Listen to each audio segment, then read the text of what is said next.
नमस्कार श्रोते हो. कथेचे शीर्षक आहे त्यांचा आत्मसन्मान राखण्यासाठी. लेखिका आहेत सौ प्रतिभा परांजपे. अभिवाचन करिश्मा गडकरी. आज ऑफिसमधून निघताना दामले काकांचा फोन. अदू, अगं तुझ्या बाबांना बरं नाहीये. काल डॉक्टरला दाखवायला गेला होता तेव्हा मी सोबत गेलो होतो.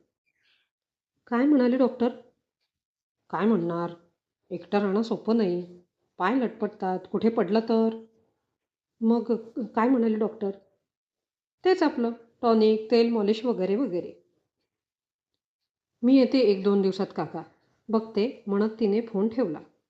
ऑफिसमधून सुट्टी काढावी 2 दिवसाची, पण घरी सासूबाईंना सांगायचे म्हणजे 4 गोष्टी त्या ऐकवणार.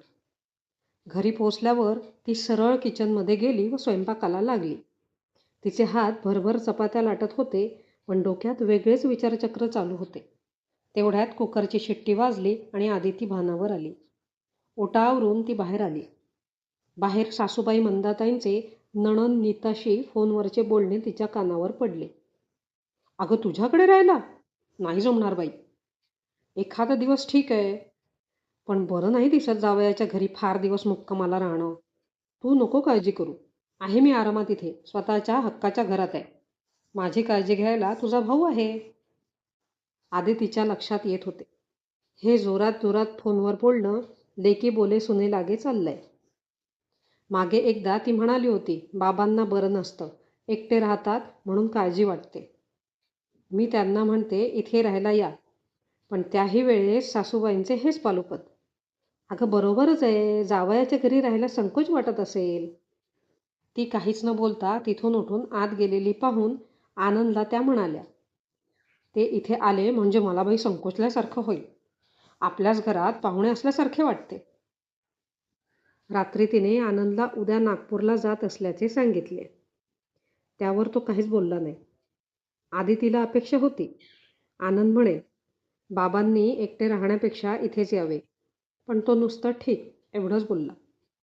मग तीच म्हणाली, मला वाटते आता बाबांना एकटं ठेवणं बरोबर नाही. आई होती तोपर्यंत ठीक होतं. अगं, पण तिथल्या घराचं काय करणार, भाड्याने देणार का? त्यापेक्षा विकून टाक ना, तुझ्या ताईला नकोच असेल. ते पाहू नंतर म्हणत आदितीने विषय संपवला. पण आदितीला झोप येत नव्हती. तिचं लग्न झालं आणि वर्षभरातच आई गेली. बाबा अगदीच एकटे पडले. ताई त्यांना सोबत न्यायला तयार होती, पण आपला देश सोडून जायला बाबा तयार नव्हते. सकाळी ती तयारी करत असताना आनंदने मंदाताईंना आदिती नागपूरला जात असल्याचे सांगितले. आता काय काम? अगं तिच्या बाबांना बरं नाही. वाटलंच होतं मला. हे पहा, त्यांनी इथे यायचं तर ते घर विकून टाकावं आणि पैसे तुमच्या दोघांच्या नावाने करावे. म्हणजे आपण जरा मोठं घर घेऊया. 2 BHK मध्ये जमणे कठीणच आहे. आणि हे घर हवं तर नीताला देऊ. मंदाताई उत्साहाने बोलू लागल्या. आदितीच्या कानावर त्यांचे मनोरथ येताच ती चमकली. अरे बापरे, यांनी इतका पुढचा प्लॅनही केला. म्हणजे हे घर नक्कीच ताई बळकवणार. गाडीत बसल्या बसल्या तिला सुरेखाचा तिच्या ऑफिसमधल्या मैत्रिणीचा फोन. का गं अचानक? नाही गं, बाबांना ॲडमिट केलं आहे, त्यांना घेऊन यावं असं वाटतंय. पण समजलं मला. तुझ्या म्हणजे आनंदच्या घरात जमणार नाही असंच ना? अगं आमचं घर तितकं मोठं नाही आहे ना, आणि बाबांना स्वतंत्र खोली हवी. आनंदला वाटतंय बाबांचं घर विकून इथं मोठं घर. थांब आदिती, असं करू नको. ऐक माझं. अगं एकदा घर विकून पैसे मिळतील, त्यात तुम्ही मोठं घर घ्यालही, पण ते तुझ्या नवऱ्याचं असेल, बाबांचं नाही. आणि त्यांचं स्वातंत्र्यही जाईल आणि पैसेही. हो, तू म्हणते ते खरं आहे. बाबांचं आणि माझ्या सासूबाईंचं एकत्र जमणं कठीणच होईल.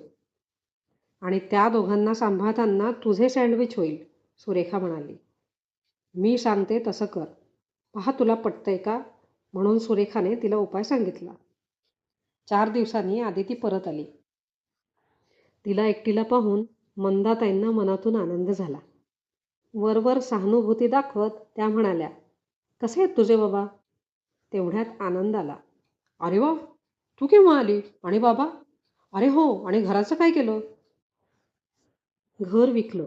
आणि त्यातूनच एक 1 BHK फ्लॅट घेतला बाबांसाठी. समोरच्याच बिल्डिंगमध्ये सुरेखाचा फ्लॅट रिकामा होता.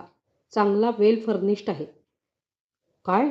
मंदाताई आणि आनंद दोघे चित्कारले. वेगळा फ्लॅट बाबांसाठी? हो, घेतला. आणि बाकी पैसे त्यांच्या नावाने फिक्स केले. बरोबर केलं ना? आई, तुम्हालाही प्रायव्हसी हवी ना? उगाच माझ्या बाबांमुळे तुम्हाला लेकीकडे जावे लागणार नाही.